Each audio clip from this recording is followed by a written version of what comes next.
All right, guys, welcome back to Full Circle with Joyce. With me, Joyce Omonti Wahiga. Great to have your company and your presence this morning. We do appreciate you guys, as always, even for your feedback that has been coming in. Asanteni sana. The SMS line is 22999. You can also reach us on our social media platforms. That's at Switch TV KE on Instagram and at Switch TV Kenya on Facebook. Right now, we want to switch topics right here on Relationship Tuesday and talk about the powerful story of forgiveness from my next guest. Her name is Mary Migwi, and she is a rape and HIV survivor. Karibu sana to the show, Mary. Asante sana. Good to see you here. Good to see you too. Karibu. Thank now, Mary, you have such a powerful story. Like, wow. Maybe you can just begin sharing with us. First of all, I thank God for the grace of even getting to this point. It happened 2001, and having been brought up in church, it actually was a really hit back because I was coming from church. It was actually on a Sunday, and I'm going home. I was just to pick a jacket and get back to church for revival. Wow. And then it's just when I met with some men, and they accosted me. They did what they know best and left me for dead. Wow. So I woke up later, and the first thing that I knew is that I had lost my purity. I didn't know much.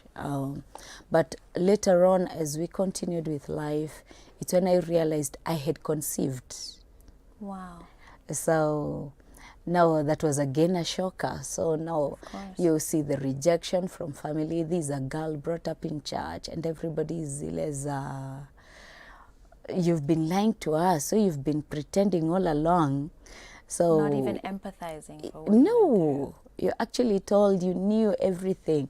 Why didn't you even have a jacket by the time you were coming to church? You would have come with it, and all those blame games, and I was really heartbroken. At one point, I actually contemplated suicide, but then I asked myself, then if I die, what next? And was I just born to come, live, and die? Don't I have a purpose? I really thank God that the lessons I had learned right from when I was young, they really kept me going.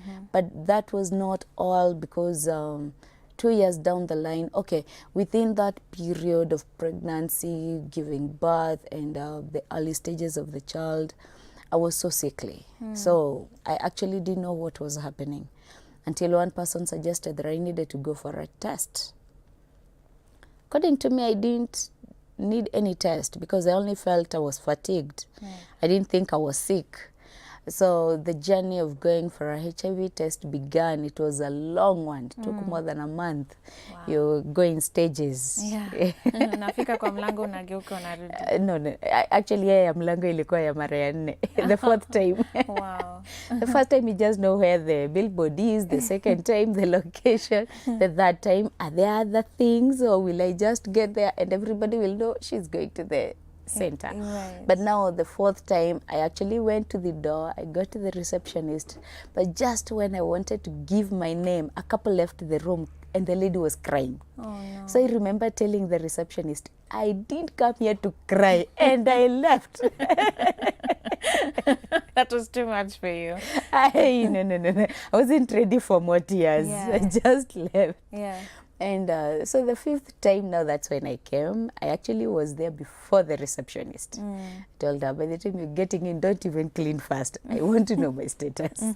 So I was actually tested, and the wait was too long, but again, it came out positive. Wow.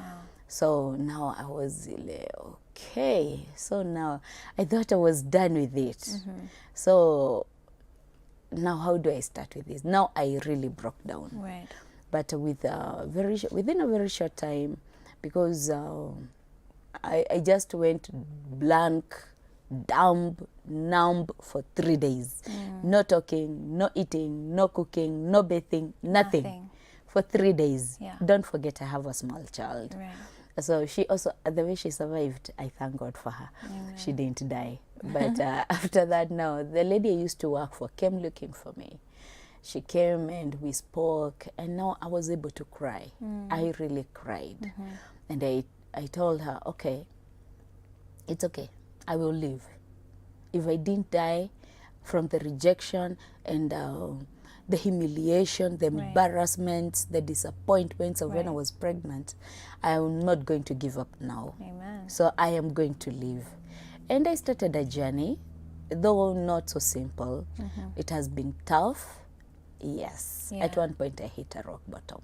Wow. Yeah. If you're just joining us, guys, we're talking to Mary Mwigwi, who is sharing her story, talking to us about the power of forgiveness. She's a rape and HIV survivor.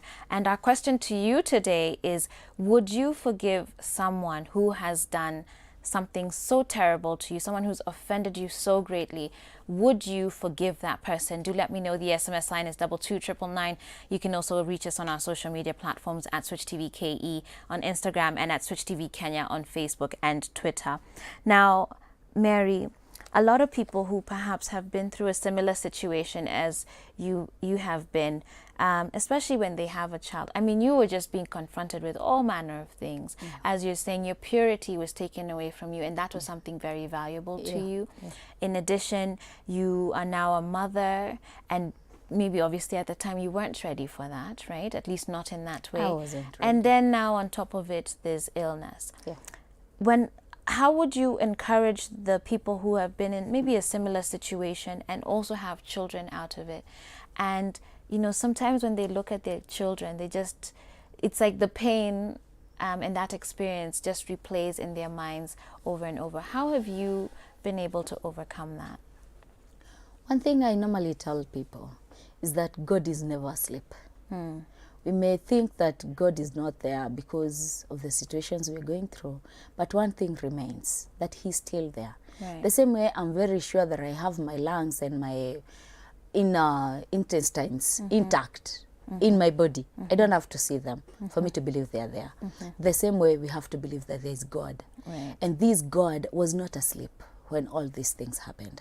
I was advised to actually flush it out. Clean my womb and all that. How are you going to bring up a child? You don't know the father, blah, blah, blah. A lot of stuff. But I stood my ground and I told them, you know what? God wasn't asleep. And suppose I was blessed with only this child. So am I now going to lose it? I'm not going to take the place of God. So I always tell people that out of every situation, let us learn to appreciate and to learn what God is telling us from it. Yes. Wow, that's very powerful. And I think completely big up to you that in the face of such trauma, you are able to really stand your ground, stick to your principles and your values. And I think it's important for us to also say that there are no illegitimate children. There are no. You know, everybody is created by God and created for a purpose, even if the situation at which that came out was difficult. This daughter of yours, who knows one day who she's going to be? She could be an incredible testimony for the nation and for the kingdom. So let's talk about then forgiveness as we get ready to wrap up the show. Clearly, for you to sit here today, to share your story, you're a beautiful woman. You have a beautiful smile.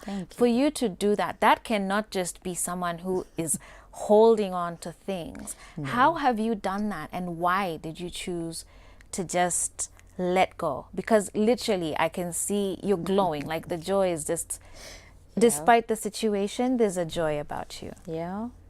So I once hit a rock bottom, and I realized that forgiveness was not for the perpetrator, but for me. Forgiveness is not to lose it. Unforgiveness, it's like taking poison and expecting you to die. But I'm the one who took the poison. So holding on to that grudge, that pain and that bitterness, and I expect you to feel it? No way. It's eating me up. So when I realized that I was the one who was suffering out of the bitterness and out of the unforgiveness, I made a very conscious decision that I needed to forgive and let go.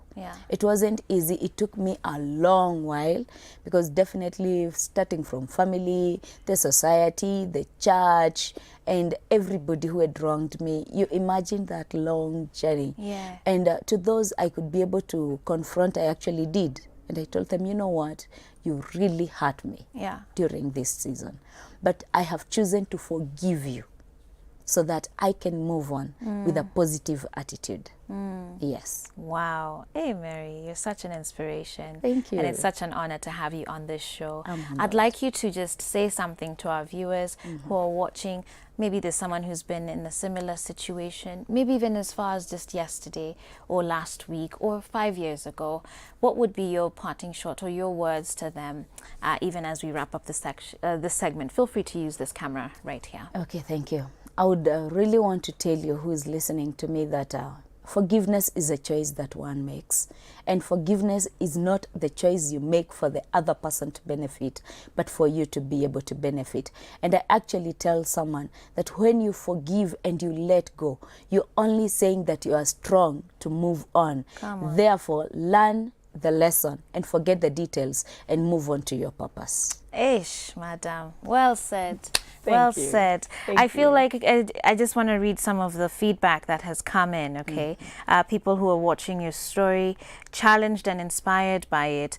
Let me just pull those up in a minute. Again, the SMS line is 22999. You can continue sharing your feedback with us. Someone here says, hi, Joyce and Mary. I love the topic. It's hard to forgive such a situation. Mary, God bless you. Amen. And you really have a big heart. And that's Anne. Someone else here says, I was raped and the journey has not been an easy one. I was bitter. I felt God had forgotten me, but forgiveness is the only option to allow healing to take place. Without forgiveness, you are reliving the tragedy every minute of your life. Lots of people sending in their SMSs here.